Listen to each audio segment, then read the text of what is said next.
Assalamualaikum, saya Muhammad Muzahid bin Azhari, nombor metrik JK Palang 12946 Palang 19. Hari ini saya ingin membentangkan tentang kepentingan toleransi budaya di Malaysia dan cadangan penambahbaikan yang dapat meningkatkan tahap toleransi budaya di negara ini. Okey, pendahuluan. Toleransi mengikut Kamus Dewan Bahasa dan Pustaka bermaksud sifat atau sikap toleransi antara pelbagai keturunan penduduk di Malaysia. Bertoleransi haruslah mempunyai atau menunjukkan toleransi antara satu sama dengan yang lain. Malaysia merupakan sebuah negara berbilang kaum dan bangsa. Islam pula merupakan agama rasmi di negara Malaysia dan telah menyediakan pelbagai garis panduan yang jelas untuk membina suatu masyarakat yang bersatu padu dan maju. Malaysia merupakan sebuah negara yang mempunyai kepelbagaian atau keunikan agama, bangsa, kebudayaan dan etnik. Semua kepelbagaian ini telah membentuk sebuah perpaduan dan keharmonian di negara Malaysia sejak dahulu lagi. Tidak perlu dibahaskan lagi kerana Malaysia ini telah mencapai kemerdekaan sejak tahun 1957. Ini kerana seluruh penduduk telah bersatu padu dan membentuk sebuah kerajaan yang aman dan makmur. Okey, di mana agama di Malaysia adalah merupakan tiang asas kehidupan setiap manusia di Malaysia. Tidak kira manusia itu menganut agama Islam, Buddha, Hindu, Kristian dan lain-lain lagi. Dalam setiap intipati agama mengajar manusia supaya menghormati kehidupan antara satu sama dengan yang lain, sama manusia, haiwan atau tumbuh-tumbuhan. Ini kerana manusia saling memerlukan untuk menjalani kehidupan seharian. Dalam setiap agama mengajar manusia supaya menghormati sesama manusia atau unsur-unsur yang lain.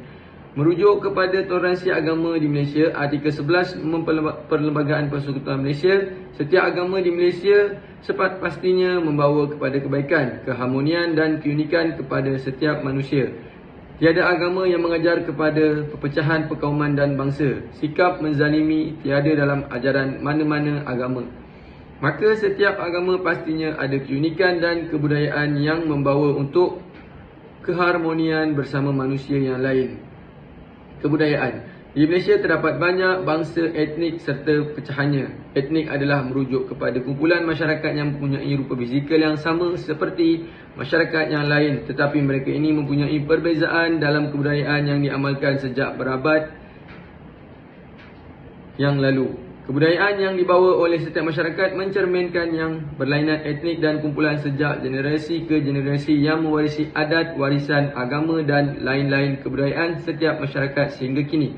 Adat dan warisan kebudayaan setiap etnik merupakan menjadikan rujukan ahli geografi untuk mengkaji setiap sejarah kehidupan etnik-etnik dan sejarah tentang kehidupan mereka sejak beberapa abad yang lalu. Kepelbagaian budaya dan kaum menjadi warisan sehingga kini yang masih menjadi amalan generasi pada masa kini.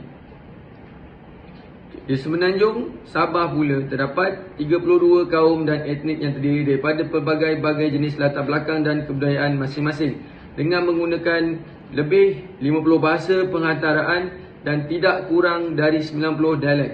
Ini menjadikan masyarakat Bumi Putera di Sabah yang dikenali sebagai pribumi yang terdiri daripada pelbagai kumpulan yang masing-masing menggunakan bahasa tersendiri dalam etnik masing-masing dan mempunyai kebudayaan tersendiri yang unik bagi setiap kaum.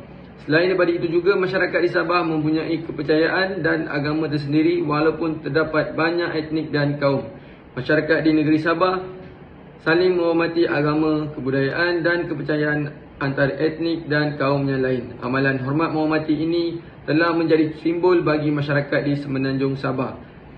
Berikut merupakan beberapa kaum dan etnik di Sabah iaitu Kadaran Duzon, Sungai, Rungus, Samah, Brunei, Tagahas, Murud dan lain-lain lagi. Namun terdapat masyarakat Cina yang menetap di Sabah dan ada juga merupakan bukan penduduk asli Sabah. Ini kerana masyarakat ini sudah menetap di Sabah sejak beberapa abad yang lalu. Etnik masyarakat ini merupakan keempat terbesar selepas etnik Kadaran Duzon, Bajau dan Murud. Oleh itu, Semenanjung Sabah telah menetapkan bahasa rasmi negeri Sabah adalah bahasa Melayu sama seperti negeri-negeri lain di Malaysia. Terdapat juga bahasa pengantara utama yang digunakan seperti bahasa Kadazan, bahasa Lundayeh, bahasa Bonumo, bahasa sungai, bahasa murut dan lain-lain lagi. Keunikan serta kepelbagaian kebudayaan yang terdapat di Semenanjung Sabah adalah mereka ini menggunakan bahasa baku semasa pertuturan. Namun dengan kepelbagaian kebudayaan, kepercayaan berbilang bangsa, kaum etnik, keagamaan, bahasa menjadikan Sabah sebuah negeri yang aman, harmoni dan terpelihara daripada pergaduhan etnik dan perkauman. Mereka ini juga saling bantu-membantu dan hormat menghormati antara satu sama lain. Sehubungan itu terdapat sebuah negeri di Semenanjung Borneo yang mempunyai kepelbagaian etnik dan kaum seperti lebih kurang sama dengan negeri Sabah. Negeri Sarawak mempunyai kekayaan nasi bumi dan kekayaan pelbagai etnik dan kaum yang mempunyai sejarah warisan dari pada 40 etnik dan kaum yang berbeza. Ini juga merupakan suatu gambaran bahawa Sarawak ini menjadi salah sebuah fokus kepada para pekaji sejarah tamadun manusia, tradisi, adat, istiadat dan kepercayaan yang menjadikan keunikan negeri Sabah dan Sarawak ini. Sekian. Assalamualaikum. Saya Suhaimi bin Muhammad Ahir. Nombor pelajar saya JK1038 Palang 19. Okey, isu yang saya akan bincangkan pada hari ini adalah berkenaan dengan kepelbagaian dalam aspek-aspek perpaduan yang ada dalam negara Malaysia ini. Okey, seperti kita maklum, negara Malaysia ini mempunyai kepelbagaian bangsa dan budaya, terdiri daripada Cina, India, Melayu, Iban, Kadazan, Murut dan pelbagai lagi. Okey, selain itu di dalam kepelbagaian bangsa dan budaya ini ada satu perkara yang boleh menyatupadukan dan semua bangsa dapat menikmatinya. Contohnya adalah ikon pemakanan di Malaysia adalah nasi lemak. Okey, nasi lemak ni menjadi satu simbol perpaduan dan dari semua bangsa dan kaum untuk menikmatinya dan menjadikan dia menerima makanan tersebut sebagai makanan harian dan boleh dimakan pada berbagai masa. Okey, selain itu nasi lemak juga menjadi ikon bagi negara Malaysia yang diperkenalkan kepada negara luar. Contohnya kita memperkenalkan makanan nasi lemak ni di dalam semua penerbangan-penerbangan yang ada di Malaysia ini ataupun di luar negara untuk kita memperkenalkan kepada negara luar, rakyat negara asing bahawa nasi lemak ni adalah makanan tradisional dan lambang negara perpaduan di Malaysia. Selain itu, kepelbagaian makanan dan budaya yang setiap bangsa boleh menikmati seperti Cina, India, Melayu tu seperti capati, thosai, mi wantan, dimsum, umai, isang dan kuih bakul. Terdapat pelbagai lagi makanan yang terdapat di Malaysia ini menjadi simbol bagi perpaduan negara. Selain itu juga kita perlu mengetahui sejarah perpaduan yang berlaku di Malaysia ini. Okey, contohnya perpaduan di Malaysia ini terdiri telah disatupadukan oleh seorang Perdana Menteri kita, iaitu Perdana Menteri kita yang ketiga, iaitu Tun Sin On. Beliau juga merupakan adalah bapa perpaduan. Beliau juga telah menyatupadukan semua bangsa di Malaysia ini